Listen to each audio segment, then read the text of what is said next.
కొరింథీయులకు రాసిన మొదటి పత్రిక కొరింథీయులకు రాసిన మొదటి పత్రిక మొదటి అధ్యాయము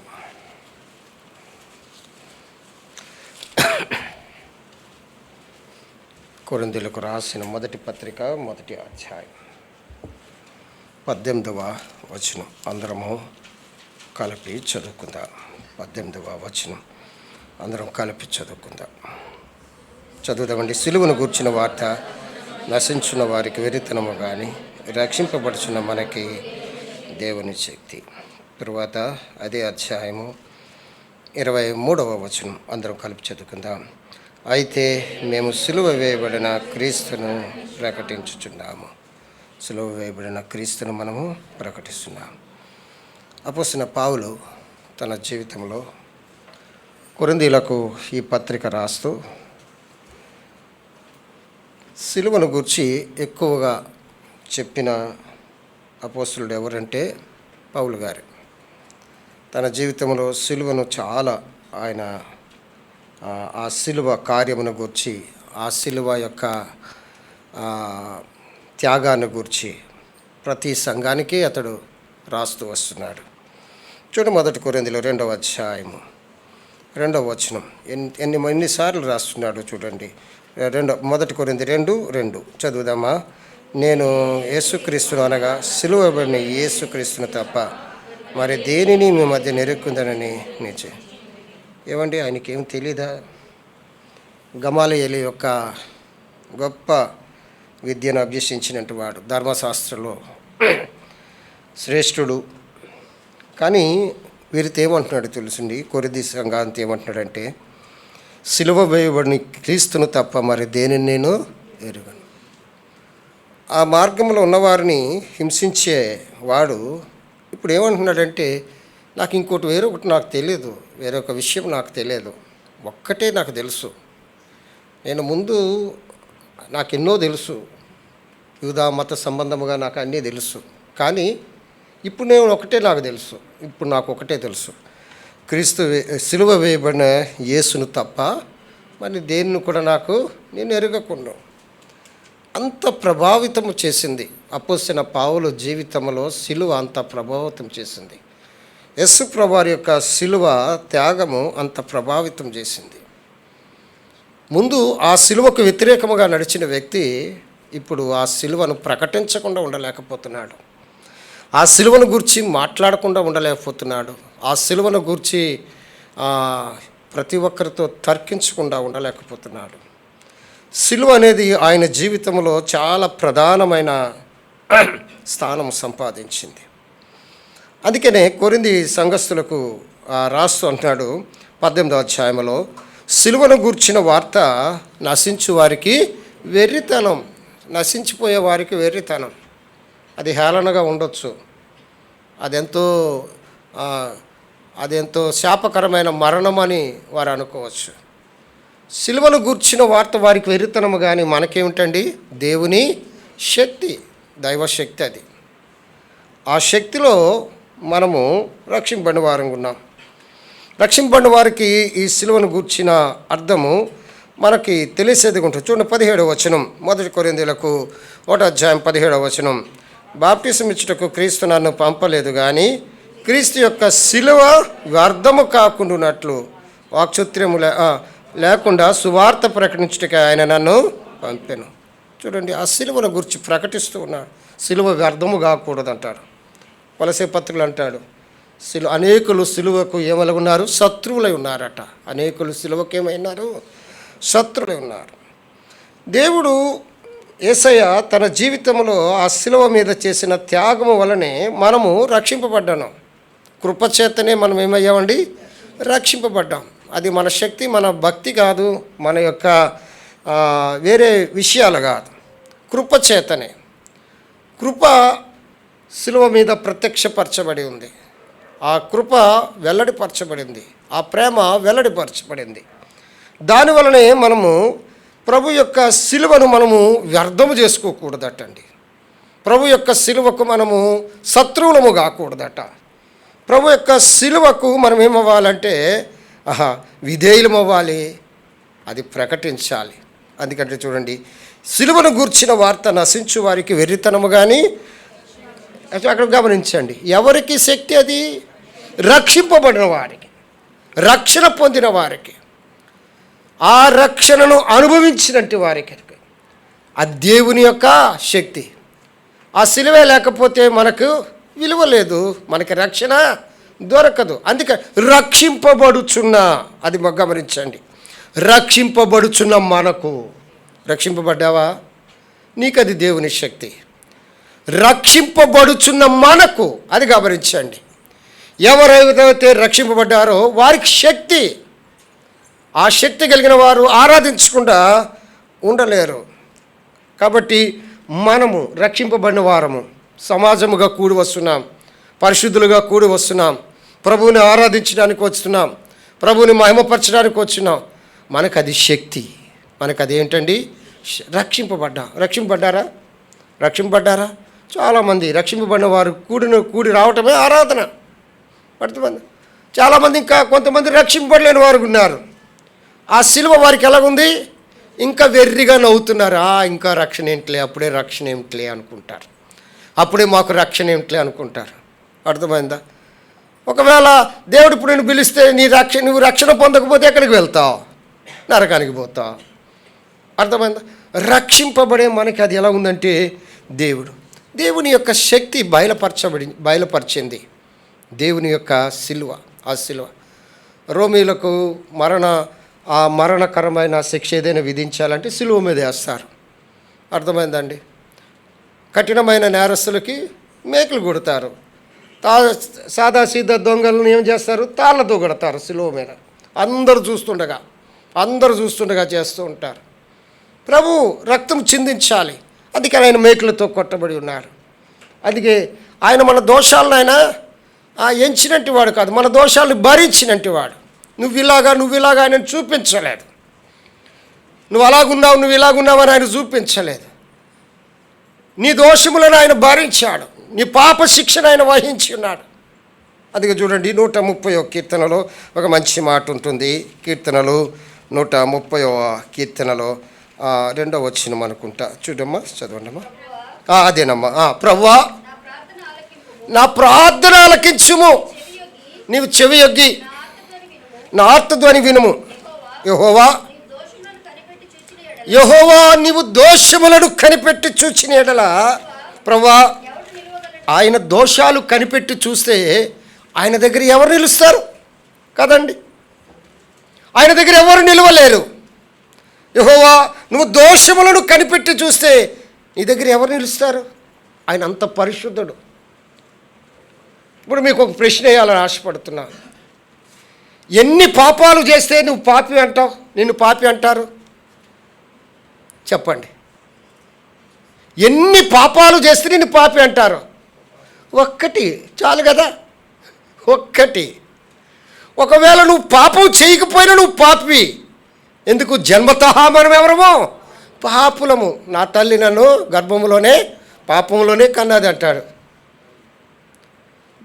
చూడండి అంటాడు కీర్తనకారుడు 130వ కీర్తనలో ఆయన చెప్తున్న మాట చూడండి. ఏమన్నా చదవమ్మా. ప్రభువా, 3వ వచనం చదవమ్మా. యెహోవా నువ్వు దోషములను కనిపెట్టి చూచినట్లా, ప్రభువా ఎవడు నిలువగలడు? ఆయనను జనులు నీ యందు భయభక్తులు నిలుపునట్లు నీ వద్ద ఏం దొరుకుతుంది? క్షమాపణ దొరుకుతుంది. అర్థమైందండి? పాపం చేసిన వారందరినీ శిక్షించుకుని పోతే ఇంక లోకంలో ఎవరు మిగులుతారు? ఎవరు మిగలరు. కానీ ఆయన దగ్గర ఏమి దొరుకుతుంది? క్షమాపణ దొరుకుతుంది. కీర్తనలో 130లో కొన్ని దొరుకుతున్నాయి. అక్కడ చూడండి, క్షమాపణ దొరుకుతుంది. 5వ వచనం చదవమ్మా. 5వ వచనం.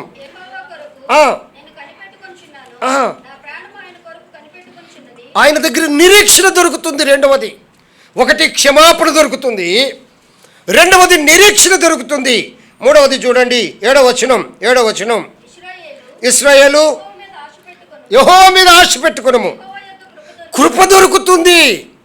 ఆయన దగ్గర ఏమి దొరుకుతుంది? కృప దొరుకుతుంది. తర్వాత అదే వచనం.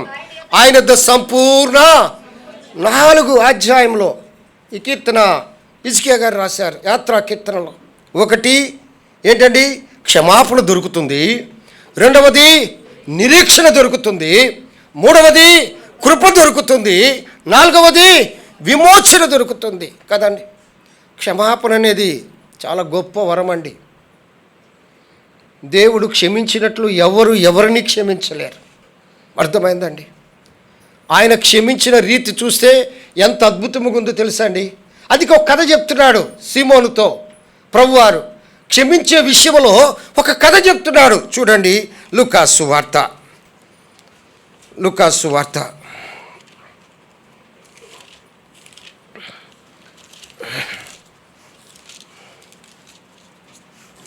7వ అధ్యాయం అనుకుంటా, 7వ అధ్యాయం. ఆయన ఒక ఉపమానం, లేకపోతే ఒక ఎగ్జాంపుల్ చెప్తున్నాడు. చూడండి, లూకాసు వార్త 7వ అధ్యాయము చదవండి 40వ వచనం. 7:40. అందుకు యేసు, సీమోను నీతో నేను ఒక మాట చెప్పాలనుకుంటున్నాను. అతడు బోధకుడా చెప్పయ్యా, నీతో ఒక మాట చెప్పాలయ్యా అని అన్నాడు. ప్రభు ఒక మంచి ఎగ్జాంపుల్ చెప్తున్నాడు. చూడండి, చదవమ్మా. అప్పుడు యేసు అప్పు ఇచ్చు ఒకనికి ఇద్దరు వ్యక్తులు రుణస్తులు. ఒక ఆయన అప్పు ఇచ్చాడు, వారికి ఇద్దరు రుణస్తులు. వారిలో ఒకడుకు 500 దేనారాలు, మరొకడు 50 దేనారాలు అచ్చి ఉండరి. ఆ అప్పు తీర్చుటకు వారి యొద్ద ఏమీ లేకపోయిను గనుక. ఏమీ లేనప్పుడు ఆయన ఏం చేశారు? ఆయనలాగా ఎవరైనా క్షమిస్తారా? ఒక వ్యక్తి వడ్డీకి ఇచ్చాడు అనుకోండి డబ్బుని, ఏమంటాడు? ఆఖరికాడు ఇవ్వలేకపోతే ఏం చేస్తాడు? ఒక మాట అంటాడు. ఏమంటాడు? ఒరే బాబు, వడ్డీ ఇవ్వలేకపోయినా పర్లేదు, అసలు మట్టుకు ఇచ్చారా, నేను లాస్ అవ్వలేను కదా అంటాడు కదండి. మానవ నైజం అటువంటిది. కానీ ప్రభు ఏమంటాడు? అసలు నువ్వేమి తీర్చుకుంటున్నాడు, అసలు నువ్వేమీ కూడా తీర్చుకో. చూడు, అక్కడ అంటున్నాడు 500 దేనారాలు ఒక ఆయన, 50 దేనారాలు ఒక ఆయన. అప్పు తీర్చుటకు వారి యొద్ద ఏమీ కూడా లేదు. మన రుణము మనం తీర్చలేం. మన ప్రాణ విమోచన క్రయధనము బహు గొప్పది, అది తీరక అట్లుండవలసిందే, మనము తీర్చలేం. చూడంటాడు. అప్పుడు ఏమంటాడు ప్రభు? ఏమంటాడు? ఎలా క్షమించాడు చూడండి. 42వ వచనం. ఆ అప్పు తీర్చుటకు వారి ఇద్దరిని క్షమించాడు. ఎవరెక్కువ క్షమించబడ్డారు అని సీమోనుని అడిగారు. సీమోనుని అడిగితే ఏమంటాడు? ఎక్కువ అప్పు ఉంటే వాడే కదా. ఎవడెక్కువ అప్పు ఉంటే. ప్రభు యొక్క క్షమాపణ ఎలా ఉంటుందంటే, ఆయన ఎంతగా మనల్ని క్షమిస్తున్నాడు. దోషాలు కనిపెట్టి చూస్తే ఆయన దగ్గర ఎవరు కూడా నిలవలేరు. కానీ ఆయన దగ్గర ఏమి దొరుకుతుంది? క్షమాపణ దొరుకుతుంది. ఎటువంటి క్షమాపణ? అది అసమానమైన క్షమాపణ. మనము చేయలేం, మనం ఒకరిని క్షమించలేం. కానీ ప్రభు అయితే ఏం చేస్తున్నాడు?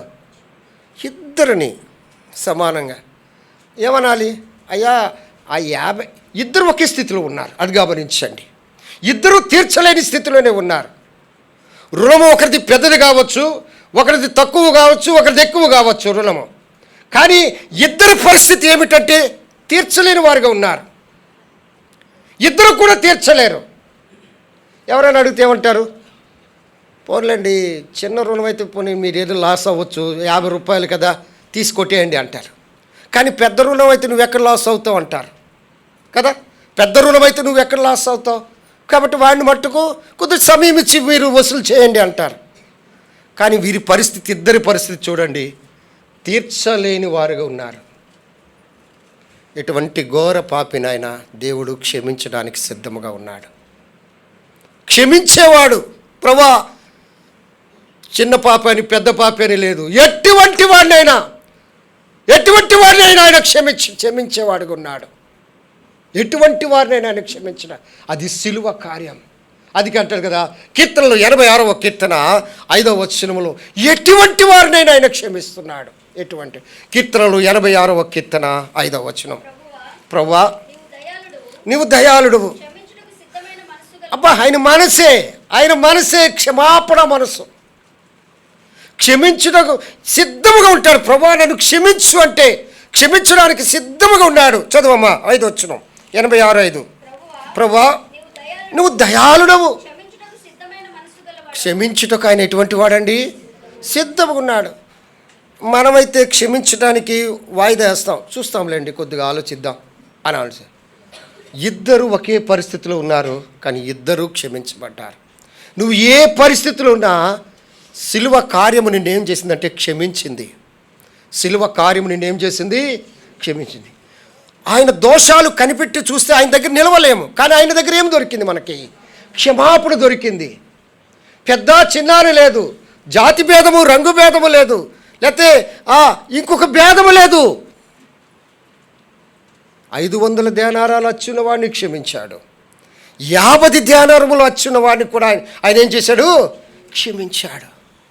చిన్నవారిని క్షమించాడు. అసలు వారు నేరస్తులుగా నిలబడుతున్నారు. అక్కడ ఏం చేశారు చూడండి. లూకా సువార్త 7వ అధ్యాయంలో అప్పుడు 43వ వచనం. లూకా 7:43. అందుకు సీమోను అతడు ఎవరిని ఎక్కువగా క్షమించునో ఆ, వాడే అని నాకు తోచుచున్నదని చెప్పగా, ప్రభా ఎక్కువగా ఎవరిని క్షమించావో వాడే. అందుకే అపొస్తలుడైన పౌలు అంటాడు, ఇంత ఘోర పాపినైనా నన్ను క్షమించాడు. దౌర్భాగ్యుడును పాపులలో ప్రధానుని అంటాడు. పాపము చేసేవారిలో ప్రధాని. నేను ఎంతగా క్షమించబడ్డానో తెలుసా? అపొస్తలుడైన పౌలు అంటాడు, నేను ఎంతగా క్షమించబడ్డానో తెలుసా? అందుకే ఆ సిలువ నాకు క్షమాపణిచ్చింది. ఆ సిలువ నాకేమిచ్చింది? క్షమాపణిచ్చింది.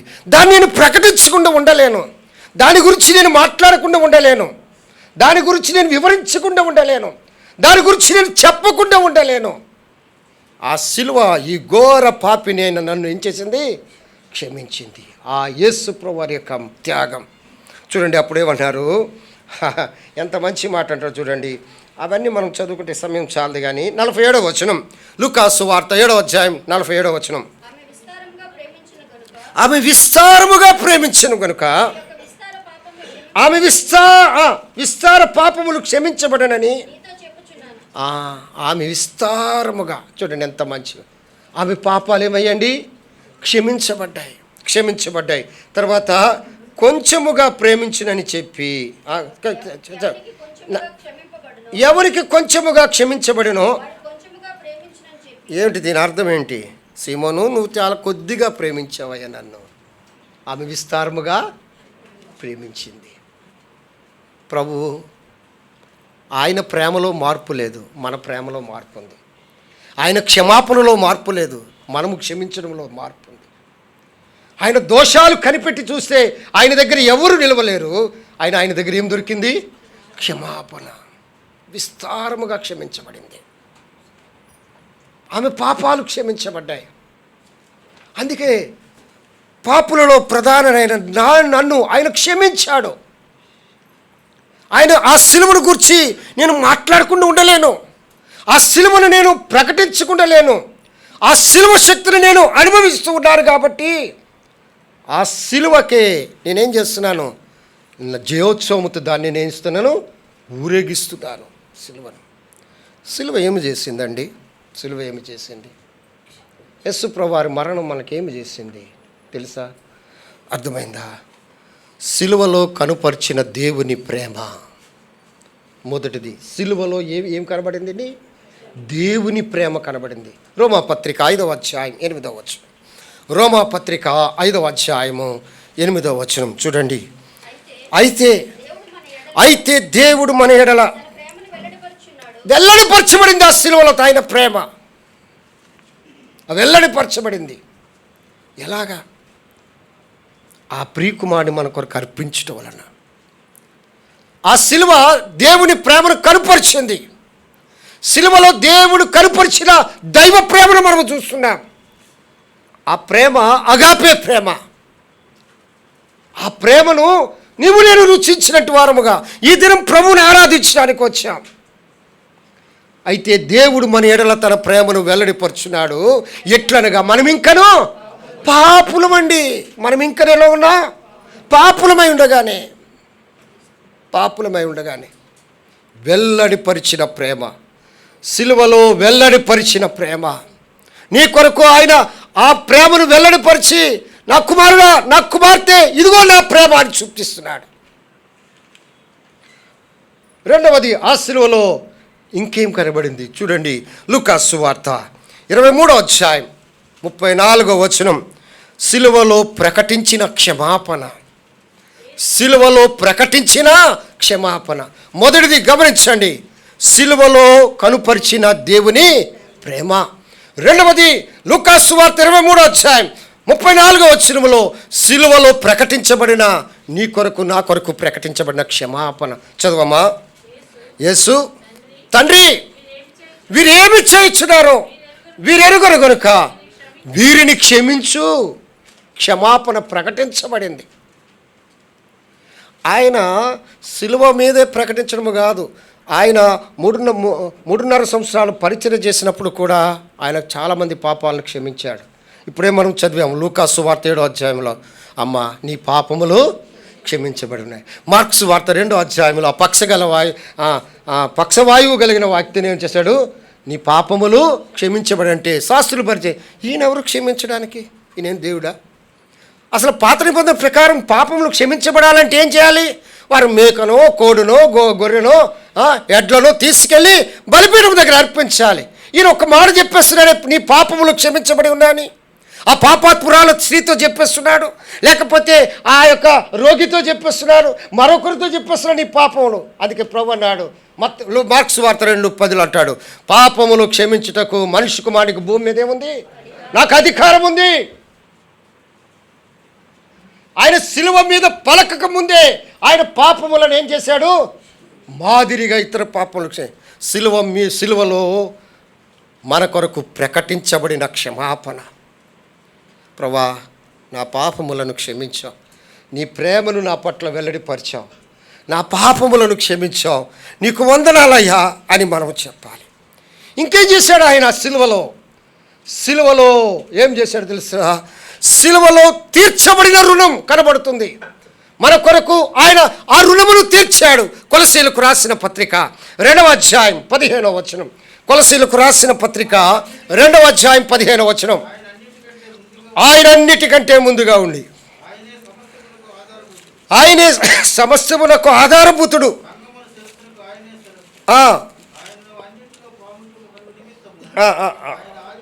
2:15 అండి. మరియు మన అపరాధముల వలన శరీరమందు సున్నతి పొందక ఉండుట వలన మీరు మృతులై ఉండగానే దేవుడు రాతరూపకమైన ఆజ్ఞ వలన మన మీద రుణముగా ఉన్న మనకు విరోధముగా ఉండిన పత్రమును మేకులతో సిలువకు కొట్టి దాని మీద చేరాత్రను తుడిచివేసి మనకు అడ్డము లేకుండా దాన్ని ఏం చేశాడు? ఎత్తేసాడు. సిలువలో మూడవది తీర్చబడిన రుణం. మన రుణాన్ని ఎవరు తీర్చారండి? మనము తీర్చలేకపోయాం. మన క్రయధనాన్ని మనం చెల్లించలేం. ఆయన తీర్చాడు. ఒకటి, సిలువలో కనుపరిచిన దేవుని ప్రేమ. రెండవది, సిలువలో ప్రకటించబడిన క్షమాపణ. మూడవది, సిలువలో తీర్చబడిన రుణం. మన పాపపు రుణం ఆయన తీర్చాడు. మన పాపపు రుణాన్ని ఆయన తీర్చాడు. సామాన్యముగా మనము సతాను చేతులు విడిపించబడలేదు, తన ప్రాణమునే క్రయధనముగా పెట్టి ఆయన సిలువలో నుండి మనల్ని విడిపించినవాడు. చూడండి, తర్వాత కొలసీలకు రాసిన పత్రిక 1వ అధ్యాయం 18వ వచనం. కొలసీలకు రాసిన పత్రిక 1వ అధ్యాయం 18వ వచనం.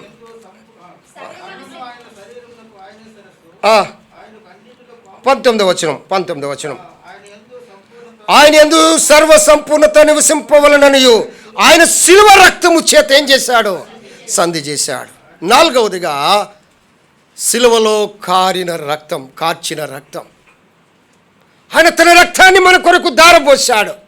విలువైన రక్తం, అమూల్యమైన రక్తం, నిందారహితమైన రక్తం, నిర్దోషమైన రక్తం, గొర్రెపిల్ల రక్తం, క్రీస్తు రక్తం, యేసు రక్తం ప్రతి పాపము నుండి మనల్ని ఏం చేసింది? పవిత్ర. సిలువలో కార్చిన రక్తం. ఆ రక్తం మనల్ని శుద్ధి చేస్తుంది. ఆ రక్తం మనల్ని పవిత్రపరుస్తుంది. 1 యోహాను 1:7 ప్రకారం యేసు రక్తము ప్రతి పాపము నుండి మనల్ని ఏం చేస్తుంది? పవిత్రులుగా చేస్తుంది.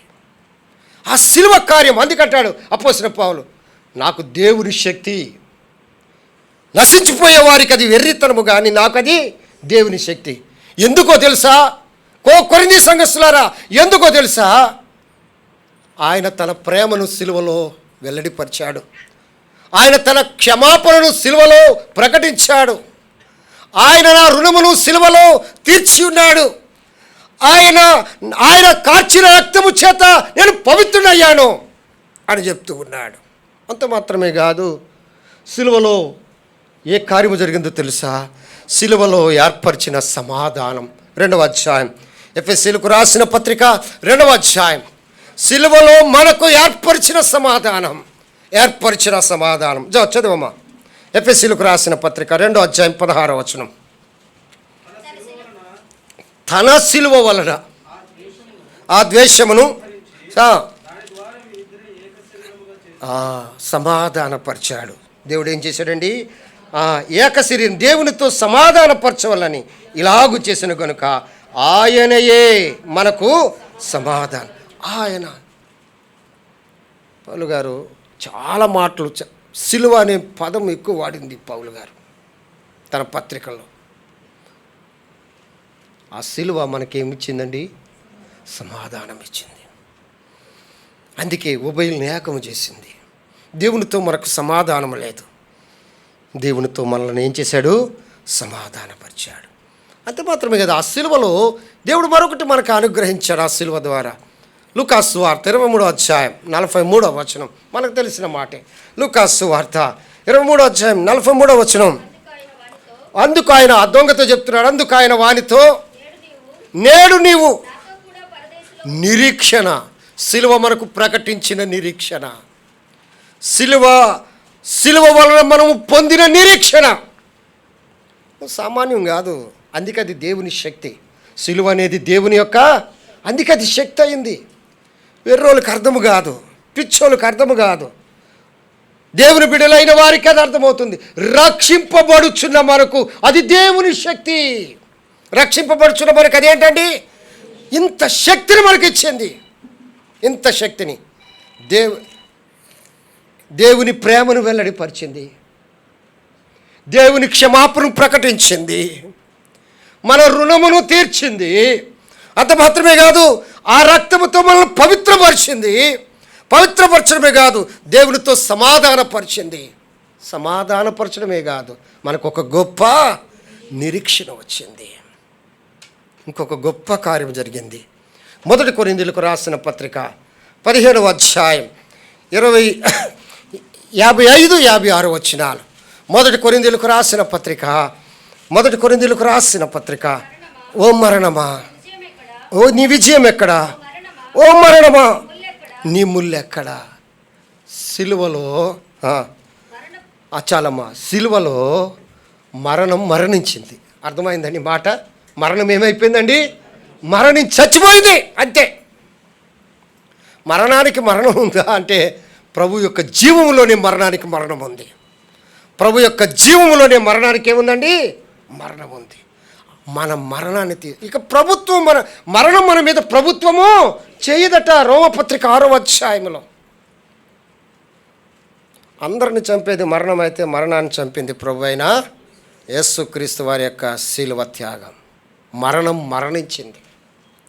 అందుకే మరణ శాసనము రాసిన వాని మరణము అవశ్యము అంటాడు. మరణ శాసనము అర్థమైందండి. అంటే మరణం శాసనం ఎవరు రాశారు? ప్రభువు రాశారు. ఏమన్నా? పాపం వలన వచ్చు జీతము మరణం. ప్రభు అది అది అది అది అందరికీ తెలిసినది. ఆ శాసనం రాసిన వాడు ఏమవ్వాలి?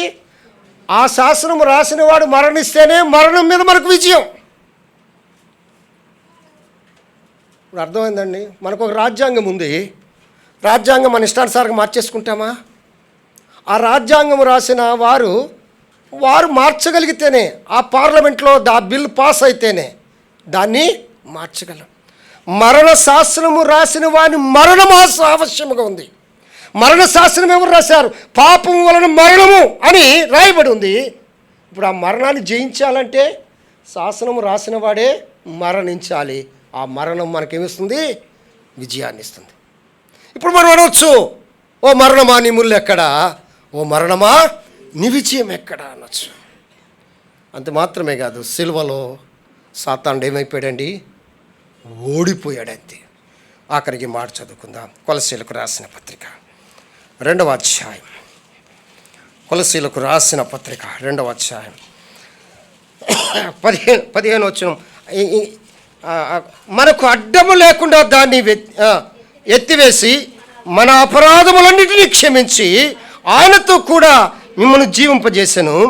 ఆయన ప్రధానులను అధికారులను నిరాయుధులుగా చేసి సిలువ చేత జయోత్సవముతో వారిని పట్టి తెచ్చి బాహాటముగా వేడుకను కనపరిచాను. ఓడిపోయింది సాతాను. దీన్ని ఒక మాటలు చెప్పాలంటే సిలువ జయోత్సవం అనొచ్చు, అంటే పండగ అనొచ్చు. అక్కడ ఎంత మంచి మాట, సిలువ జయోత్సవము. ప్రేమన వారలారా, ప్రభుని ఆరాధించడానికి నీవు నేను వచ్చాం. ప్రభు మన దోషములను కనిపెట్టి చూస్తే మనం ఆయన దగ్గర నిలవలేం. కానీ ఆయన దగ్గర ఏం దొరుకుతుంది? క్షమాపణ. ఎటువంటి క్షమాపణ? కొద్ది కొద్దిగా విస్తారమైనది. ఆ సిలువ మన శక్తి కాబట్టి ఆ సిలువను బట్టి మనం అతిశయించాలి. అందుకంటే నేను క్రీస్తు సిలువ యందు తప్ప మరి దేని యందును అతిశయించువాడను. గలతీయులకు రాసిన పత్రిక ఆఖరి అధ్యాయంలో అనుకుంటా, చూడండి. గలతీయులకు రాసిన పత్రిక ఆఖరి అధ్యాయం 6వ అధ్యాయం 14వ వచనం. అయితే మన ప్రభువైన యేసుక్రీస్తు సిలువ యందు తప్ప మరి దేని యందు నేను అతిశయించుట నాకు దూరము. అప్పుడు ఏమంటాడు? దాని వలన నాకు లోకమునకు నేనును సిలువ వేయబడి ఉన్నా. ప్రేమల వల్లారా, ప్రభుని ఆరాధిద్దాం. సిలువలో కనుపరిచిన దేవుని ప్రేమ, సిలువలో ప్రకటించిన క్షమాపణ, సిలువలో తీర్చబడిన రుణము, సిలువలో కార్చబడిన రక్తము, సిలువలో ఏర్పరిచిన సమాధానము, సిలువలో మనము పొందిన నిరీక్షణ, సిలువ ద్వారా మనకు ప్రవేశము, సిలువలో మరణమే మరణించింది, మనకు జీవాన్ని ప్రభు ఇచ్చాడు. సాతాను ఓడిపోయింది. దీని అంతటికి ఒక టైటిల్ పెట్టుకోవచ్చు, అది సిలువ శక్తి. ఇవన్నీ చెప్పొచ్చండి. అది సిలువ శక్తి. ఆ సిలువలో దాన్ని ఏమనొచ్చు? విజయోత్సవం అనొచ్చు. విజయం సాధించాం. ప్రభుని ఆరాధిద్దామా కొన్ని మాటలతో. ప్రభు ఆ రీతిగా మనకి సహాయం చేయనుగాక. మనందరం